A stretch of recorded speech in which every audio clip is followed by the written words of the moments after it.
Well, hello everyone. It's a Sunday afternoon. Just got some chores done. So I'm sitting outside enjoying a nice cold beer.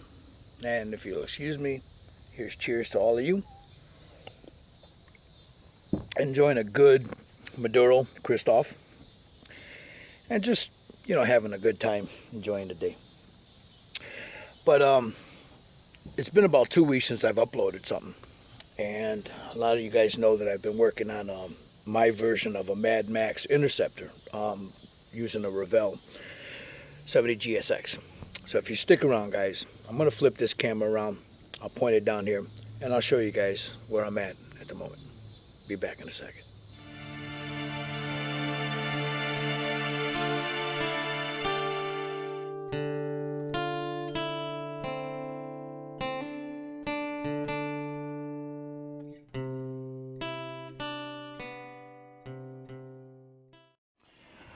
All right, so as you can see, this is the body, and this is what where I'm at now.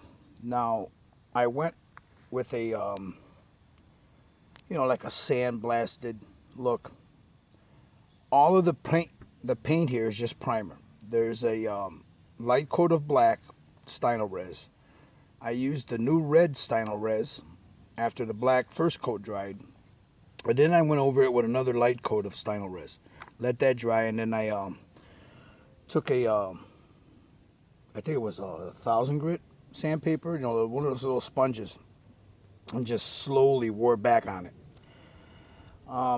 And that's the effect I was after, the sandblasted look. I didn't, seeing that it's a desert, I didn't want it rusted up. As you can see, like here, all in here, that is all, let me get this to focus, sorry about that. That is all those Ushi Vanderhoven powders. So I use that to simulate like bare metal. So it's getting all the way down to its bare metal. Come on, focus, damn it. Like right there. And I figured I'd film this outside because you'll be able to see it a little better outside. So what I'm doing now is I'm using pigments, like you see right there, to start weathering it up. And this is those Tamiya pigments, as you see right there, starting to, well, come on, focus for me there, damn phone. Yeah, I got too close there for a minute. And being outside, you're able to see the different, come on, there you go, right there. You'll see the different effects I've got on it as the weathering is starting to happen. And what I'm doing is, as I'm putting it down, I'm going backwards to give it the illusion of the movement of the speed of the car. So there's still a lot of work left on it. I'm just starting the weathering process. You see those powders there? I got it right down to the bare metal. There's my dogs. You'll have to excuse that. There's the hood. And as you see, that's also a work in process. And I'm wearing that down a little bit. You can see the way the metal looks right through that. That's all pigment powders, guys. The only thing I've used as far as paint, there is no actual paint other than the primer on this. So I wanted to try it and see if the primer would last. Now, in between the black coat, after I put all this down and wore it down, I shot it with a coat of all-clad the matte coat, and I sealed it, let that dry overnight, and then I went in ahead and started weathering it. And as you can see, I think it's coming out pretty good. Right there, look at the front of that. Now I'll add a couple more colors to that, and add a little bit more, and then seal that, and then go over it with a coat of buff, and then very light coat of buff, and then slowly peel that back to give it that look. Now here's the interior. I weathered it up a little bit give it that dirty, you know, sunburnt look, I'm going to go in there with powders also and pigments. There's the, if I can, excuse me for moving around. Okay, so again, I'm outside. There's the dashboard. And I still need to do a little work on this steering wheel. I'm going to give it a wooden look to it. There's a few things that I've ordered that I'm waiting to come in. There's going to be like boxes in here and a fire extinguisher, a set of boots, you know, a tarp. Once this is all put together, of course, you're going to have the tanks right here, the fuel cells, and there'll be a tire sitting like right here. There'll be a tire. But, yeah. Again, all primer. That's all it is. The rims, same thing.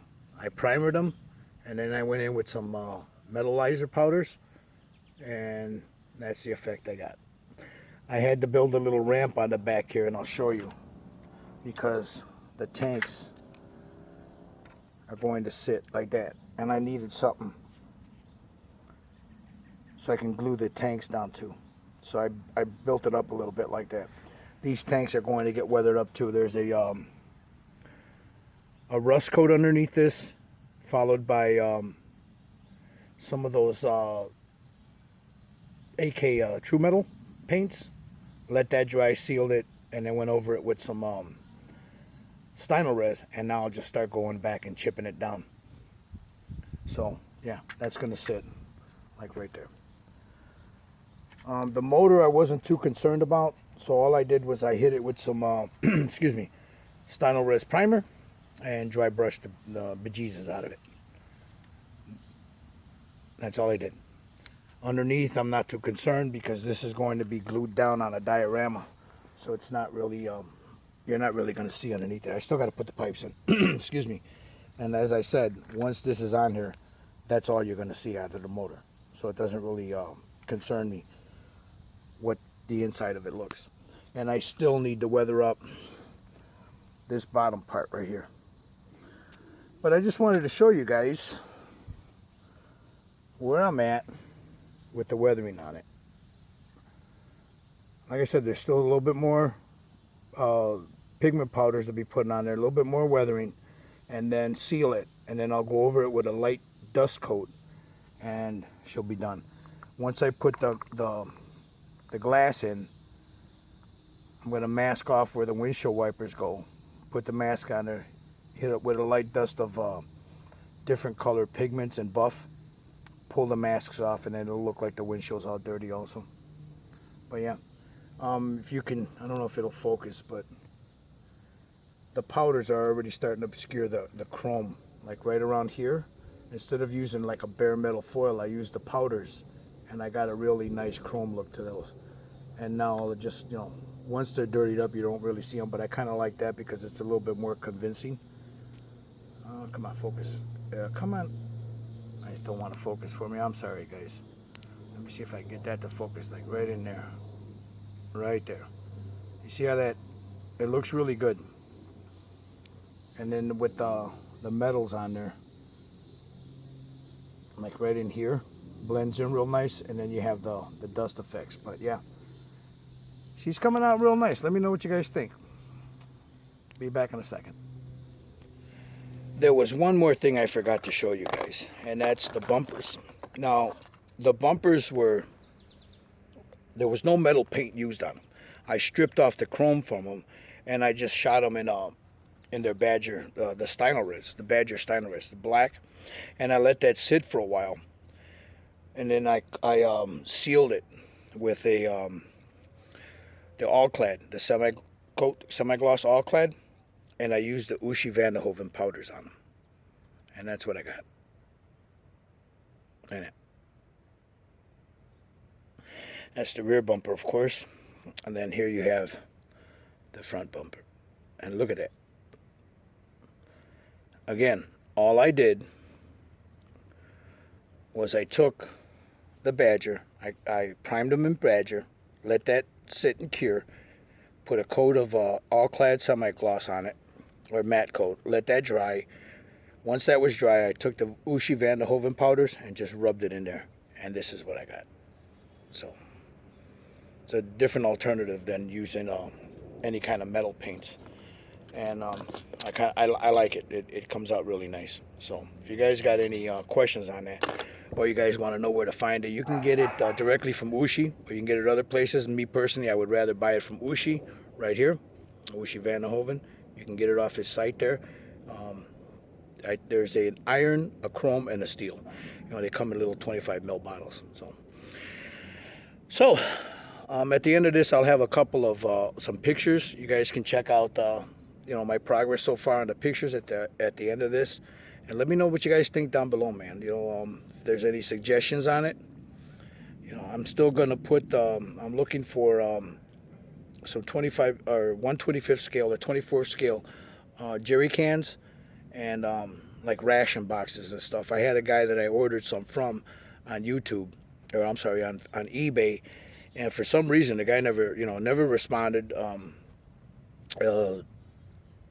The money was never taken out of for the order, so it's been about a month already, and so I just put a stop on it, and I'm going to go back and take a look. There's a few people on eBay that have them, but if any of you guys know of another place, let me know. I'm kind of turned off on that eBay stuff. But yeah, no, this is where she's at now. Looks pretty good. It's getting there. Doing a little bit more work on it, and I'm going to slowly work on this because I want to take it to the Butch O'Hare show in November, I believe it is, and see how it stands up with some of these other dioramas. But I did good last year. I got a silver last year, so we'll see how this one works. Once these are done, you know, I'm trying to get this finished because there's Steve Sutton right here, scale model kit review. Scale model kit review right here. He has the old school Star Wars group build starting, so I encourage you guys to check him out. Can't be a Bondi, or can't be a new Revel or a new Finals. Has to be old school, either old school MPC, Revel, whatever. But it's going to be interesting. And then you also have right here Nick Amburgy, Patrick Handcockph. They have that rat rod build coming up. And there's a few other ones on there. So I want to get some of this done so I can get into those. I got a lot of stuff on my desk. But again, just an update on what my version of an Interceptor is going to look like, the 70 GSX Buick. If you guys have any questions, you know, tips, whatever, you leave them down below. No trolls need apply. Yeah, I guess that's it. I'd like to say to each and every one of you guys, salut, here's to you. Enjoy the rest of the afternoon, guys. Have a great week. Be safe. Hope your health is well. Be good to your children. Love your families, man. Leave the drama to the queens. And by all means, build a model, brothers. We'll see you guys soon. Ciao.